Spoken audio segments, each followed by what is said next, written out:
Hello students, আসসালামু আলাইকুম। স্বাগতম সবাইকে। আজকে আমরা চট্টগ্রাম বিশ্ববিদ্যালয়ের ইউনিটের পদার্থবিজ্ঞান প্রশ্ন ব্যাংক থেকে নিউটনীয় বলবিদ্যা চ্যাপ্টারের বিগত বছরের প্রশ্নগুলো সলভ করব। তো চলো শুরু করি। আমাদের ফার্স্ট কোয়েশ্চেনটা হইল ভরবেগের মাত্রা বা ডাইমেনশন কোনটি? তো এখন ভরবেগ এটা জানি হচ্ছে পি ইকুয়াল এম ভি, তাই না?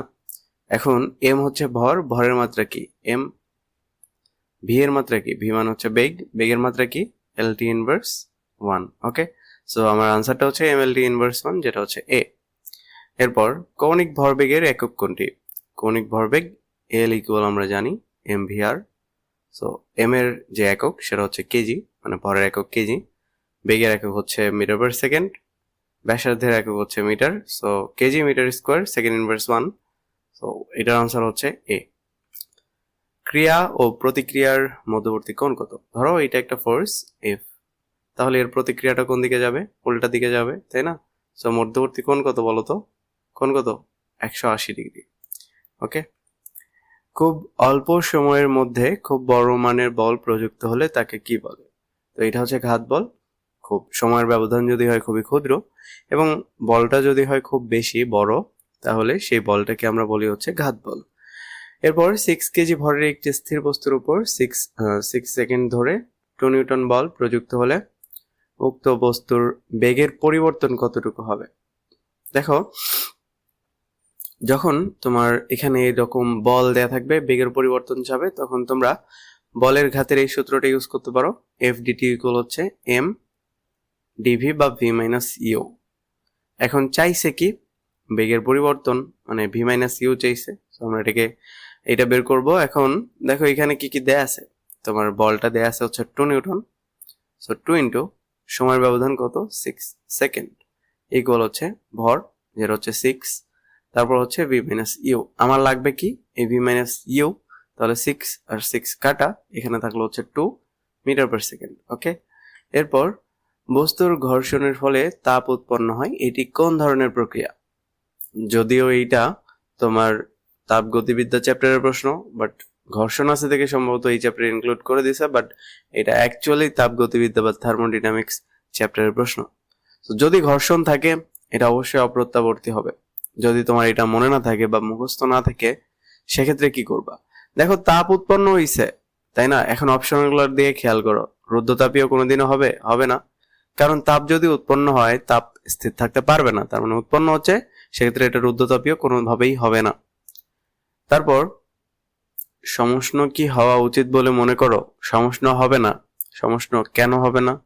কারণ মানে সমষ্ণ হইতেও পারে, নাও হইতে পারে যদি তাপ উৎপন্ন হয়। দেখো আমরা জানি ডি কিউ ইকুয়াল হচ্ছে ডিইউ প্লাস ডিডব্লিউ। এখন তোমার তাপমাত্রার উপর কি ডিপেন্ড করবে যে তাপ বাড়বে কিনা? তাপ বাড়লে তাপমাত্রা স্থির থাকতে পারে, আবার বাড়তেও পারে, এটার উপর কোনোভাবেই ডিপেন্ড করবে না। ওকে, তো এইটাও বাদ থাকলো কি প্রত্যাবর্তী অপ্রত্যাবর্তী। এখন তোমরা জানো প্রত্যাবর্তী প্রক্রিয়ায় কি হয়, কারণও বলে গেছে যে এমন একটা সিস্টেম লাগবে যে সিস্টেমে, ধরো এটা একটা সিলিন্ডার, একটা সিস্টেম চিন্তা করতেছে, এখানে যে পিস্টনটা, এই পিস্টন উপর নিচ করলে কোনো শক্তির লস হবে না, মানে ঘর্ষণ থাকা যাবে না। সো ঘর্ষণ থাকলে এটা কি হবে? অপ্রত্যাবর্তী প্রক্রিয়া হবে। ওকে, এরপর কৌণিক বেগের মাত্রা কোনটি? কৌণিক বেগ মানে কি ওমেগা। ওমেগা ইকুয়াল কি ভি ডিভাইডেড বাই আর, তাই না? এখন বা তোমরা এটাকে এইভাবে চিন্তা করতে পারো যে 2 পাই বাই টি। এখন 2 পাই তো হচ্ছে কনস্ট্যান্ট, সো টি হচ্ছে তোমার চলক, তাহলে আমার এটার একক কি সেকেন্ড ইনভার্স 1। আবার এখানে যদি চিন্তা করো, সরি একক তো বের করতে বলা নেই, সো এটা হবে হচ্ছে টাইম ইনভার্স 1, টি ইনভার্স 1। ওকে, সো এইভাবে চিন্তা যদি করো যে ভি ডিভাইডেড বাই আর, তাহলে এখানে হচ্ছে এল টি ইনভার্স 1 হচ্ছে ভি এর মাত্রা, তারপর আর এর মাত্রা হচ্ছে এল, সো এল এল বাদ থাকলো হচ্ছে টি ইনভার্স 1। সো আনসারটা হচ্ছে এ। এরপর 1.82 ইন্টু 10 ইনভার্স 19 নিউটন বল একটি ইলেকট্রনের উপর 1.6 ইন্টু 10 ইনভার্স 9 সেকেন্ড ধরে ক্রিয়া করলে বেগের পরিবর্তন কত মিটার পার সেকেন্ড হবে? সো এখানেও তোমরা ওই যে এম ডেল ভি ইকুয়াল হচ্ছে এফ ডেল টি, এই সূত্র ইউজ করতে পারো। চাইছে কি ডেল ভি বেগের পরিবর্তন। সো এফ তোমার বলটা কত দেয়া আছে বলো? 1.82 ইন্টু 10 ইনভার্স 19 ইন্টু তোমার ডেল টি, এটা কত, তোমার সময়টা কত 1.6 into 10 inverse 9 divided by M. তো ইলেকট্রনের ভর কত দেয়া নাই, এটা তোমার মুখস্থ বসাইতে হবে, সেটা হচ্ছে 9.1 ইন্টু 10 ইনভার্স 31 কেজি। ওকে, যেহেতু চট্টগ্রাম বিশ্ববিদ্যালয়ে তোমার ক্যালকুলেটর অ্যালাউড, সো এটা আমি আর হ্যান্ড ক্যালকুলেশন করে টাইম নষ্ট করলাম না। আবার দেখো এটা সাস্টেও আসছে, সো সাস্টে তো ক্যালকুলেটর এমনিতেই অ্যালাউড। ওকে, এরপর বস্তুর ত্বরণ এবং ভরের মধ্যে সম্পর্ক, সো আমরা জানি এফ ইকুয়াল হচ্ছে এম এ। এখন তুমি ত্বরণ আর ভরের মধ্যে যদি সম্পর্ক আনো তাহলে এটা হবে a is proportional to 1 divided by m. যদি তোমার বলটা কনস্ট্যান্ট হয়, এমটাকে এই পাশে আনো তাহলে এরকম হয় জিনিসটা। Okay, so a is proportional to 1 by m. এরপর বস্তুর ত্বরণ এবং বলের মধ্যে সম্পর্ক, সো আমরা জানি F equal M A, so ভর যদি কনস্ট্যান্ট হয় এটা এফ ইজ প্রপোর্শনাল টু এ বা এ ইজ প্রপোর্শনাল টু এফ। ওকে, এরপর কোনটি আচ্ছা পূর্ণায়মান না, এটা ঘূর্ণায়মান হবে। সো ঘূর্ণায়মান বস্তুর গতিশক্তির সমীকরণ। এখন বস্তু যদি ঘূর্ণায়মান অবস্থায় থাকে তাহলে আমরা গতিশক্তি ইকুয়াল আমরা লিখতে পারবো, কাইনেটিক এনার্জি ইকুয়াল লিখতে পারবো তোমার হাফ আই ওমেগা স্কোয়ার। ওকে, তোমরা এটাকে কিসের সাথে তুলনা করতে পারো, যদি একটা বস্তু রৈখিকভাবে যাইতে থাকে তো সেক্ষেত্রে আমরা কি লিখি, ইকে ইকুয়াল কাইনেটিক এনার্জি ইকুয়াল হচ্ছে হাফ এম ভি স্কোয়ার, এটা লিখি। এইটা তো সবার মুখস্থ, তাই না? এখন রৈখিকে আমরা যেটাকে ভর চিন্তা করি, কৌণিকে এই ভরের কাজটা করে হচ্ছে জড়তার ভ্রামক। সো লিখলাম আই, এম এর জায়গায় লিখলাম আই, তারপর রৈখিক বেগের জায়গায় আমরা লিখছি হচ্ছে কৌণিক বেগ। ওকে, এভাবে মনে রাখতে পারো, বাট এটা আসলে ইজি ফর্মুলা, সো ওইভাবে আহামরি কোনো মানে সমস্যা হয় না মুখস্থ রাখতে। এরপর টর্কের মাত্রা সূত্র কোনটি? তো টর্ক টাও ইকুয়াল আমরা জানি হচ্ছে আর এফ বা আর ক্রস এফ বলতে পারো। তো সেক্ষেত্রে মাত্রা কোনটি হবে বলো? আর এর মাত্রা কি এল, তারপর এফ এর মাত্রা কি এম এল টি ইনভার্স 2। কেমনে দেখো, এফ মানে কি এম এ, তাই না? F equal to M A, so M এর মাত্রা এম, এর মাত্রা হচ্ছে এল টি ইনভার্স 2, তাই না? তো সেক্ষেত্রে আমরা এটাকে লিখতে পারি M L square T inverse 2। So M L square T inverse 2, A হচ্ছে আনসার। নিম্নের কোনটি সঠিক? রৈখিক ত্বরণ ইকুয়াল কৌণিক ত্বরণ ইন্টু ব্যাসার্ধ এ ইকুয়াল টু আলফা আর, এইটাই সঠিক। ওকে, তারপর এগুলো দেখো, কৌণিক ত্বরণ ইন্টু রৈখিক, এটা তো কোনোভাবেই না, এটাও না। ওকে, এরপর কোনো বস্তুর ভর 10 কেজি হলে পৃথিবীর কেন্দ্রে বস্তুর ওজন কত? 0 নিউটন হবে, কারণ পৃথিবীর কেন্দ্রে তোমার অভিকর্ষ ত্বরণ এটা 0 থাকে। ওকে, এখন কেন 0 থাকে? 0 থাকে কারণ হইলো আমরা জানি জি ডাউন ইকুয়াল হচ্ছে 1 g into 1 minus d divided by r. এখন এইটা তুমি পৃথিবীর ডি হচ্ছে কি, ডি জিনিসটা হচ্ছে কত গভীরে গেছো, তাই না? এখন তুমি কত গভীরে গেছো, কেন্দ্র পর্যন্ত গেছো, এখন পৃষ্ঠ থেকে কেন্দ্রের দূরত্ব কত r, so r by R, so কাটাকাটি যে 1 থাকবে, 1 মাইনাস 1 মানে 0, সো জি ডাউন ইকুয়াল হচ্ছে 0, পৃথিবীর কেন্দ্রে বস্তুর ওজনও হবে 0। ওকে, এরপর নিচের কোনটি ঘর্ষণ বলের উদাহরণ? সো ঘর্ষণ একটি হচ্ছে অসংরক্ষণশীল বল। ওকে, তারপর কোনো বস্তুর জড়তার ভ্রামক নির্ভর করে এর জড়তার ভ্রামক আই ইকুয়াল হচ্ছে আমরা জানি এম আর স্কোয়ার। তো সেক্ষেত্রে আমার সূত্রটা হবে মানে আনসারটা হবে এটা, যে ভর ও ঘূর্ণন অক্ষের উপর নির্ভর করে। এরপর কৌণিক বল দ্বারা কৃতকাজ কত? কৌণিক বল দ্বারা কৃতকাজ হয় 0। কেন 0 হয়? ধরো এটা একটা বস্তুর গতিপথ, ধরো এটা হচ্ছে সেই বস্তু। এখন বস্তু যদি এইভাবে ঘুরতে থাকে তাহলে এর যে সরণ এটা কোন দিকে কাজ করবে? এই সরণটা কাজ করবে হচ্ছে এই দিক বরাবর। আর এর যে কেন্দ্রমুখী বল এটা কেন্দ্রের দিকে থাকে। সো বল আর সরণের মধ্যবর্তী কোণ যদি তোমার 90 ডিগ্রি হয় তাহলে আমরা জানি কৃতকাজটা হয় 0, যে ডব্লিউ ইকুয়াল হচ্ছে F S cos theta, right? So থেটার মান যদি 90 হয় তাহলে কস থেটা ইকুয়াল 0, কস 90 0, তাহলে এখানে 0 আসবে। এটা সবসময় মনে রাখবা যে কেন্দ্রমুখী বল দ্বারা কৃতকাজ 0। কেন 0? কারণ তোমার রৈখিক যে সরণ এটা স্পর্শক বরাবর কাজ করে, আর কেন্দ্রমুখী বল কাজ করে হচ্ছে কেন্দ্রের দিকে। সো সেক্ষেত্রে তোমার মধ্যবর্তী কোণটা হয়ে যায় 90 ডিগ্রি, টোটাল যে কৃতকাজ এটা 0। এরপর জড়তার ভ্রামকের একক কোনটি? আমরা জানি আই ইকুয়াল টু হচ্ছে এম আর স্কোয়ার। তো সেক্ষেত্রে এম এটার একক হচ্ছে কেজি, কারণ এম হচ্ছে আমরা জানি ভর, আর হচ্ছে তোমার ব্যাসার্ধ, এটার একক হচ্ছে metre, so KG metre square হচ্ছে আনসার। এরপর কোন কণার উপর প্রযুক্ত টর্ক 0 হলে নিচের কোন রাশিটি ধ্রুবক হবে? এটা হচ্ছে তোমার কৌণিক ভরবেগ। কৌণিক ভরবেগের যে নিত্যতা বা সংরক্ষণ যে সূত্রটা আছে ওইখানে বলা আছে যে প্রযুক্ত টর্ক যদি 0 হয় তাহলে তোমার নিট কৌণিক ভরবেগ, এটা তোমার ধ্রুবক। ওকে, এরপর যখন বৃত্তাকার পথে ঘূর্ণায়মান একটি ট্রেনের গতি দ্বিগুণ করা হয়, তো ট্রেনের কেন্দ্রমুখী বল কিরকম হবে আর কি।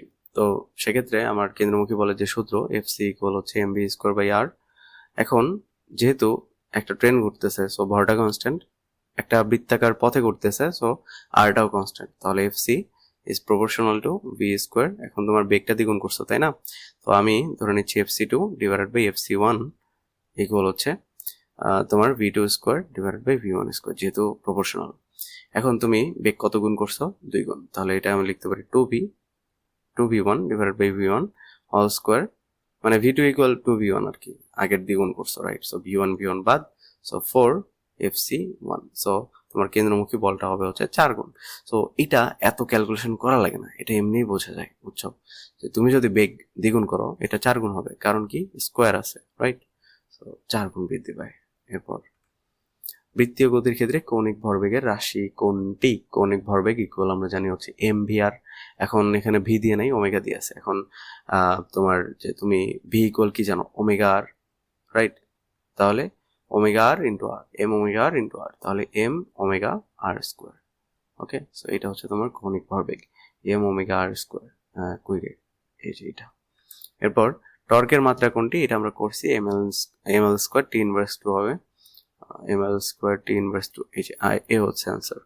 এরপর নিচের কোনটি সঠিক? তোমার কৌণিক ভরবেগ, এটার সাথে তোমার রৈখিক ভরবেগের সম্পর্ক চাইছে। সো এল ভেক্টর ইকুয়াল আমরা জানি হচ্ছে আর ভেক্টর ক্রস বি ভেক্টর। ওকে, এটা মুখস্থ রাখবা। সো আমার আনসারটা হচ্ছে সি। এরপর ঘাত বলের মাত্রা কি? ইম্পালসের যে মাত্রা, ঘাত বল ইকুয়াল আমরা কি জানি? এফ ডিটি, বা তোমরা এইভাবে চিন্তা করতে পারো, এম ভি মাইনাস ইউ। এখন তোমার ভরের মাত্রা কি? এম, আর বেগের পরিবর্তন বা বেগ, এর মাত্রা কি? L T inverse one. So এটাই উত্তর, so M L T inverse one. এরপর তোমার কোন সম্পর্কটি সঠিক? কোয়েশ্চেন রিপিট হয়েছে, 18-19 আবার আসছে। এটা হচ্ছে তোমার আর ক্রস পি হবে, এল ইকুয়াল হচ্ছে আর ক্রস পি। এরপর তোমার চাপের মাত্রা। এখন চাপ জিনিসটা আসলে কি? চাপ এর সূত্র হচ্ছে P equal F divided by A, একক ক্ষেত্রফলে প্রযুক্ত যে বল, এটা হচ্ছে চাপ। So M L T inverse two, এটা হচ্ছে তোমার বলের মাত্রা, so M L T inverse two. আর ক্ষেত্রফল মানে কি? এল স্কোয়ার, তাহলে M L inverse one T inverse two, M L inverse one T inverse two, এটা হচ্ছে আমার আনসার। ওকে, 6 কেজি ভরের একটি বন্দুক হতে 0.01 কেজি ভরের একটি গুলি 600 মিটার পার সেকেন্ড বেগে বের হয়ে গেল, বন্দুকের পশ্চাৎ বেগ কত? সো এইটার জন্য একটা সূত্র মনে রাখবা, সেটা হচ্ছে capital M capital V equal minus small M small V. এগুলো হচ্ছে বন্দুকের ভরবেগ, বন্দুক, আর এগুলো হচ্ছে তোমার গুলি বা বুলেট। ওকে, গুলির ভরবেগ। তো সেক্ষেত্রে মাইনাসটা কেন দেওয়া হয়েছে? এই যে পশ্চাৎ বেগ, এই জন্য মাইনাস দেওয়া হয়েছে, বুঝছো? তো এখন মাইনাসটা আমার দরকার নেই, তো আমার চাইছে কি? বন্দুকের পশ্চাৎ বেগ, বন্দুকের পশ্চাৎ বেগ, রাইট? সো এই যে ক্যাপিটাল ভি চাইছে, তাহলে V equal minus M V, বা শুধু এম ভি দাও, যেহেতু মাইনাস মানে পশ্চাৎ বেগ বলেই দিছে, তো আলাদা করে আর মাইনাস বসানোর দরকার নেই। সো তোমার বুলেটের ভর কত? 0.01 কেজি, ভিটা কত? 600 ডিভাইডেড বাই তোমার ক্যাপিটাল এম, তো এটা হচ্ছে 6, তো এটা আর এটা কাটলে হয় 100, সো এটা হবে তোমার 1 মিটার পার সেকেন্ড। ওকে, সো আনসার হচ্ছে এ। এরপর একটি দেয়াল ঘড়ির মিনিটের কাটার কৌণিক বেগ কত? কৌণিক বেগ ওমেগা ইকুয়াল হচ্ছে 2π/t। এখন একটা মিনিটের কাটা কতক্ষণ পর পর আগের জায়গায় ফেরত আসে? 60 মিনিট পর পর, তাহলে 60 ইন্টু 60, তাহলে এটা দিয়ে এটা কাটলে হয় 30, পাই ডিভাইডেড বাই তোমার 318, সো 1800 রেডিয়ান পার সেকেন্ড। ওকে, সো আমার আনসারটা হচ্ছে সি। এরপর তোমার কৌণিক ভরবেগ এবং কৌণিক বেগের মধ্যে সম্পর্ক। দেখো, তুমি রৈখিক হিসেবে চিন্তা করতে পারো, তুমি সরাসরি আমি জানি তুমি মুখস্থ করতে পারবা, বাট যদি তোমার মুখস্থ না থাকে তাহলে কি করবা? তুমি রৈখিক ভরবেগ আর রৈখিক বেগের মধ্যে চিন্তা করো। সো রৈখিক ভরবেগ পি ইকুয়াল আমরা জানি এম ভি। এখন কৌণিক ভরবেগকে আমরা লিখি এল, রাইট? এখন দেখো তো, রৈখিকে যেটা ভরের কাজ করে, কৌণিকে সেটা কি? জড়তার ভ্রামক আই। রৈখিক বেগ ভি বললে কৌণিক বেগ কি হবে? ওমেগা, সো এল ইকুয়াল হচ্ছে আই ওমেগা, আমার আনসার হচ্ছে ডি। এরপর কোনো বস্তুর উপর 5 নিউটন বল 10 সেকেন্ড ক্রিয়া করে ভরবেগের পরিবর্তন কত? সো আমরা জানি যে তোমার M V minus U equal হচ্ছে এফ ডিটি। এখন ভরবেগের পরিবর্তনই তো এই জিনিসটা, রাইট? সো এটাকে আমি ডেল বি বলতে পারি। সো ডেল পি ইকুয়াল হচ্ছে এফ ডিটি। এখন এফ কত? 5 into 10, so 50 KG metre per second. 50 KG metre per second, এটা হচ্ছে আনসার। এরপর নিচের কোনটি জড়তার ভ্রামকের একক? একটু আগে দেখে আসছি কেজি মিটার স্কোয়ার। এরপর মহাকর্ষ বলের সাপেক্ষে সবল নিউক্লিয় বলের আপেক্ষিক তীব্রতা হচ্ছে 10⁻42, কারণ সবল নিউক্লিয় বল একদম সবচেয়ে শক্তিশালীটা আর মহাকর্ষ বল হচ্ছে সবচেয়ে দুর্বলটা। তো সেক্ষেত্রে এদের যে অনুপাত হয় এটা হচ্ছে 10⁻42। বোঝা গেছে? এরপর নিচের কোনটি লম্ব অক্ষ উপপাদ্য? দেখো লম্ব অক্ষ উপপাদ্য আইজেড ইকুয়াল হচ্ছে I x plus I Y. এটা কখন খাটে? যখন এই জেড তলটা হচ্ছে এক্স ওয়াই তলের উপর লম্ব। মানে জিনিসটা এরকম যে ধরো এটা একটা চাকতি, এটার এক্স অক্ষের সাপেক্ষে জড়তার ভ্রামক আমি আই এক্স বললাম, তারপর ওয়াই অক্ষের সাথে জড়তার ভ্রামক এটা আই ওয়াই বললাম। এদের মধ্যবর্তী কোণ কিন্তু 90। 3D তে চিন্তা করো। এখন জেড অক্ষরটা যদি এরকম থাকে আই জেড, তুমি বলতে পারবা আই জেড ইকুয়াল হচ্ছে I x plus I Y. এখন আনসার দেয়া আছে দুইটা, এতেও যে আনসার বিতেও একই আনসার, তো আমি একটা রাইট দিলাম আর কি। ওকে, এখন এইখানে যদি আই ওয়াই থাকতো তাইলে তুমি দিতা I x plus I Z equal I Y. মানে এই দুই তলের মানে এই যে তলটা যে তলে আছে এক্স আর ওয়াই অক্ষ, সেই তলের উপর যদি জেড অক্ষ আর লম্ব আকারে থাকে তাহলে তুমি বলতে পারবা I x plus I y equal to I z. Okay, এরপর একটি চাকার ভর 5 কেজি কোন অক্ষের একটি চাকার ভর 5 কেজি এবং কোন অক্ষের সাপেক্ষে চক্রগতির ব্যাসার্ধ 0.2 মিটার, এর জড়তার ভ্রামক কত? আমরা জানি আই ইকুয়াল টু হচ্ছে এম কে স্কোয়ার, যেখানে কেটা হচ্ছে চক্রগতির ব্যাসার্ধ। তো সেক্ষেত্রে 5 ইন্টু 0.2 স্কোয়ার। এখন এটা তোমরা ক্যালকুলেটরে বসাইতে পারো বা এটা তোমরা হ্যান্ড ক্যালকুলেশন করতে পারো, তোমরা এভাবে করতে পারো। মানে আমি একটু প্যাচাই করি, ইজিলি করা যাইতো বাট আমি প্যাচাই করতেছি। দেখো এটাকে 10 ইনভার্স 1 লিখলাম, 5 ইন্টু 2 এর স্কোয়ার মানে হচ্ছে 4, 10 ইনভার্স 1 এর স্কোয়ার মানে হচ্ছে 10 ইনভার্স 2, 4 5 20 ইন্টু 10 ইনভার্স 2 মানে হচ্ছে 0.2 kg metre square. Okay, kg metre square, 0.2 kg metre square হচ্ছে আনসার। এরপর পৃথিবী, আচ্ছা এই ম্যাথটা দেখো, এটা কিন্তু ম্যাথ না করে বলে দেওয়া পসিবল। কেমনে পসিবল? জড়তার ভ্রামকের একক কি? KG metre square. দেখো কোনটায় কেজি মিটার স্কোয়ার আছে, এইটা বাদে একটাতেও নাই। সো আমার বিটা হচ্ছে আনসার। এরপর পৃথিবী পৃষ্ঠের উপর কোনো বায়ুমণ্ডল না থাকলে একটি দিবসের ব্যাপ্তি কিরকম হবে? চিন্তা করো যদি বায়ুমণ্ডল না থাকে, পৃথিবীতে বায়ুমণ্ডল না থাকলে পৃষ্ঠের মানে তোমার পৃথিবীর ওজনটা একটু কমে যাবে না? ওজন মানে ভরটা একটু কমে যাবে না যদি বায়ুমণ্ডল না থাকে, তাই না? ভরটা কমে যাবে। সো ভর যদি কমে যায়, কৌণিক ভরবেগের কথা চিন্তা করো। কৌণিক ভরবেগ এল ইকুয়াল হচ্ছে আই ওমেগা। সো তোমার যদি ভর কমে যায় তাহলে আই কমে যাবে, আই যদি কমে যায় ওমেগা কি হবে? ওমেগা বেড়ে যাবে, তাই না?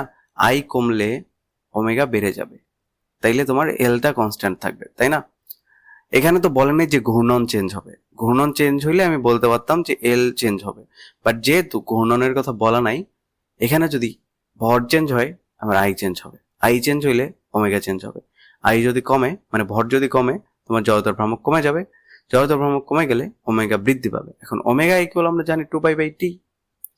এখন ওমেগা যদি বেড়ে যায় টি কি হবে? কমে যাবে। সো দিনের ব্যাপ্তি কি হবে? হ্রাস পাবে। ওকে, এরপর 16 নিউটন বল একটি 4 কেজি ভরের উপর 4 সেকেন্ড ক্রিয়া করে বেগের পরিবর্তন বের করো। অনেকগুলা করে দিচ্ছে এই টাইপের, হোমওয়ার্ক থাকলো। এরপর একটি বৈদ্যুতিক পাখা প্রতি মিনিটে 600 বার ঘুরে। সো তোমার ওমেগা দেয়া আছে হচ্ছে 600 আরপিএম। সুইচ বন্ধ করার পর 1000 পাক ঘুরে পাখাটি বন্ধ হলে থামতে কত সময় লাগবে? সো 1000 পাক ঘুরছে, তাই না? সো থিটা ইকুয়াল কি হবে? 2n pi, right? So 2 into 1000 into pi, so 2000 pi. আর ওমেগা আরপিএম এ দেয়া আছে, এটাকে রেডিয়ান পার সেকেন্ড নিতে হবে। ওমেগা ইকুয়াল হচ্ছে 2n পাই বাই টি। এখন 2n pi by T, 2 into n কত? 600, পাই কত? পাই, পাই তো পাই। এখন টি যে দেয়া আছে এটা কত? 1 মিনিট প্রতি মিনিট, তাই না? So 60 second. সো এটা দিয়ে এটা কাটো, সো 10 থাকবে, সো 20 পাই। এখন এখানে তোমরা কোন সূত্র ইউজ করবা? দেখো একটা সূত্র রৈখিকের ক্ষেত্রে তোমরা জানো S equal u plus v divided by 2 into t. এই সূত্রটা তোমরা জানো। এখন এটাকে কনিকে ইউজ করো। দেখো 1000 পাক ঘোরার পর পাখাটি বন্ধ হয়ে গেছে, তার মানে ওমেগা ফাইনাল তোমার 0, রাইট? তাহলে তুমি থেটা ইকুয়াল লিখতে পারো omega initial plus omega final divided by 2 into তোমার টি। তো তোমার আমার লাগবে হচ্ছে t, so 2 theta divided by omega initial plus omega final, এটা হচ্ছে তোমার t, right? So 2 into theta কত? থেটা হচ্ছে তোমার 2000 পাই ডিভাইডেড বাই তোমার কি omega initial plus omega final. Omega final তো 0, তো ওমেগা ইনিশিয়াল কত? 20 পাই। সো 20 পাই, পাই পাই কাটা, তারপর 20 কাটা, এখানে থাকবে 100। ওকে, সো তোমার এখানে থাকলো হচ্ছে 200 সেকেন্ড। ওকে, সো 200 সেকেন্ড হচ্ছে আমার আনসার। এরপর 100 গ্রাম ভরের একটি বস্তুকে 40 সেন্টিমিটার দীর্ঘ একটি সুতার এক প্রান্তে বেঁধে 20 মিটার পার সেকেন্ড সমুদ্রগতিতে করানো হচ্ছে, কেন্দ্রমুখী বল কত? দেখো আমরা জানি এফসি ইকুয়াল হচ্ছে MV square by R. So তোমার ভরটা কত? 100 গ্রাম।